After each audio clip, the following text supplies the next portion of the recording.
अब हम simple interest और कंपाउंड इंटरेस्ट का थर्ड मॉडल डिस्कस करते हैं, जहां हम डिस्कस करेंगे कि जो रेट ऑफ इंटरेस्ट है वो हर साल चेंज हो रहा है, यानी कि जो रेट ऑफ इंटरेस्ट है वो फिक्स नहीं है, समय समय पर चेंज हो रहा है। फर्स्ट ईयर का कुछ है, सेकेंड ईयर का कुछ है, थर्ड ईयर का कुछ है, ठीक है। सर जो तीनों वैल्यूज है रेट ऑफ इंटरेस्ट की वो अलग अलग है। तो हम इस तरह के क्वेश्चन को कैसे करेंगे, तो इसको एग्जांपल से समझते हैं। क्वेश्चन है यहाँ पे, if ₹25,000 is gives as a loan for a period of 3 years with interest rate 6%, 8% and 10% for the first year, second year and third year respectively. What is the total amount that need to be paid at the end? यदि 25,000 की amount loan पर दी गई है, period है उसका, time period है 3 years का, और इंटरेस्ट रेट है 6%, 8%, 10%। फर्स्ट ईयर का 6%, सेकेंड ईयर का 8% और थर्ड ईयर का 10%, ठीक है। और हमें यहाँ पर टोटल अमाउंट बतानी है कि टोटल अमाउंट उसको कितनी पे करनी है, यानी कि हमें यहाँ पे अमाउंट फाइंड आउट करनी है। अब यहाँ पे जो रेट ऑफ इंटरेस्ट है वो कांस्टेंट नहीं है, वो ईयरली वाइज चेंज हो रहे हैं। फर्स्ट ईयर 6% है, सेकेंड ईयर 8% है और थर्ड ईयर 10% है। तो अब यहाँ पर अगर हम इसे फॉर्मूले के अकॉर्डिंग करें तो ऐसा ही होता है PTR/100, है ना। लेकिन यहाँ पर जो रेट ऑफ इंटरेस्ट है वो तीनों साल का अलग अलग दे रखा है। तो SI for first year plus SI for second year plus SI for third year, हम जो SI है सिंपल इंटरेस्ट है उसे इस तरह से फाइंड आउट करेंगे। तो प्रिंसिपल अमाउंट सेम है, ठीक है। टाइम पीरियड फर्स्ट ईयर और फर्स्ट ईयर का ही रेट ऑफ इंटरेस्ट, ठीक है। Time period for first year, rate of interest for first year plus principal amount multiply time second year, ठीक है, और rate of interest second year का divide by 100 plus फिर से प्रिंसिपल थर्ड ईयर के लिए, थर्ड ईयर का time और थर्ड ईयर का rate of interest divide by 100, ठीक है। अब एक इम्पोर्टेंट पॉइंट, अब हमें क्वेश्चन में यहाँ पर ये नहीं बताया गया कि ये सिंपल इंटरेस्ट है या कंपाउंड इंटरेस्ट है। अगर क्वेश्चन में कुछ भी ना दिया गया हो, सिंपल इंटरेस्ट या कंपाउंड इंटरेस्ट मेंशन ना हो, तो हम सिंपल इंटरेस्ट के साथ क्वेश्चन को सॉल्व करेंगे, ठीक है। तो अब हमें सिंपल इंटरेस्ट यहाँ पे फाइंड आउट करना है।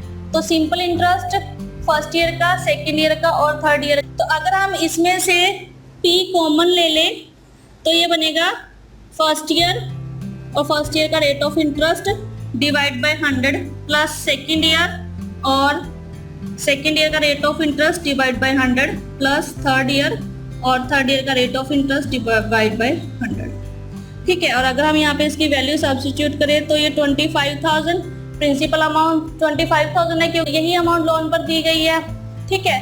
तो 25,000 प्रिंसिपल अमाउंट, फर्स्ट ईयर का टाइम पीरियड, यहाँ पर टाइम पीरियड 1 साल का है, मल्टीप्लाई रेट ऑफ इंटरेस्ट है 6% divide by 100 plus second year का टाइम पीरियड। अब यहाँ पर जो टाइम पीरियड है वो 1 साल का है, ठीक है। तो फर्स्ट ईयर भी 1 साल का यहाँ पर टाइम पीरियड दे रखा है क्योंकि 1 साल के लिए रेट ऑफ इंटरेस्ट है।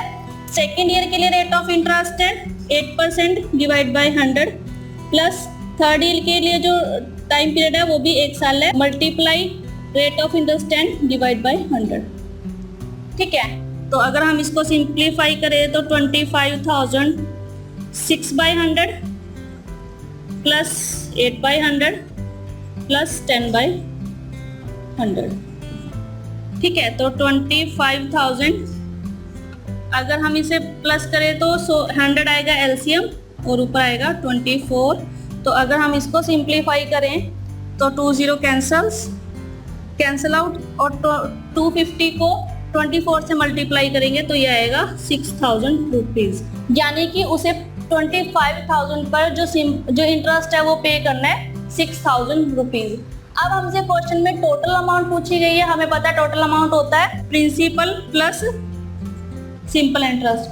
हमें प्रिंसिपल अमाउंट पता है कितना है 25,000 और हमें सिंपल इंटरेस्ट पता है कितना है 6,000। तो जो टोटल अमाउंट आई 31,000, यानी कि उसको एंड में 31,000 रुपीज पेड करने हैं। अब ये क्वेश्चन को करने का एक सिंपल वे था, रेगुलर प्रोसेस था कि हमने फॉर्मूला की हेल्प से आंसर को फाइंड आउट कर लिया, लेकिन हम इतने स्टेप्स करने की बजाय हम इसको सिंपल 1 या 2 स्टेप में ही हम पहले भी डिस्कस कर चुके हैं परसेंटेज का कॉन्सेप्ट, ठीक है। तो हम इस केस में परसेंटेज कॉन्सेप्ट को कैसे अप्लाई करेंगे। अब यहाँ पे हम सिंपल इंटरेस्ट को परसेंटेज की फॉर्म में फाइंड आउट करें तो सिंपल इंटरेस्ट, अगर हम रेट ऑफ इंटरेस्ट देखें यहाँ पे तो फर्स्ट ईयर के लिए 6%, सेकेंड ईयर के लिए 8%, थर्ड ईयर के लिए 10% है, यानी कि 6% प्लस 8% प्लस 10%। ये हम मॉडल 1 और मॉडल 2 में भी डिस्कस कर चुके हैं कि हम सिंपल इंटरेस्ट या कंपाउंड इंटरेस्ट को परसेंटेज की फॉर्म में फाइंड आउट करके इजीली आंसर को फाइंड आउट कर सकते हैं। तो ये आया 24%, ठीक है। अब प्रिंसिपल होता है 100%, ठीक है, और अमाउंट होता है 100% प्लस 24%, यानी कि 124%, क्योंकि अमाउंट होता है principal plus interest. Simple interest के केस में सिंपल इंटरेस्ट और कंपाउंड इंटरेस्ट के केस में कंपाउंड इंटरेस्ट। तो 100 प्लस 24% 124%, ठीक है। अब हमें क्वेश्चन में प्रिंसिपल अमाउंट दी हुई है 25,000, यानी कि 100% की वैल्यू दी हुई है 25,000 और हमें 124% फाइंड आउट करने के लिए बोला गया, क्योंकि टोटल अमाउंट हमसे पूछी गई है और टोटल अमाउंट है 124%।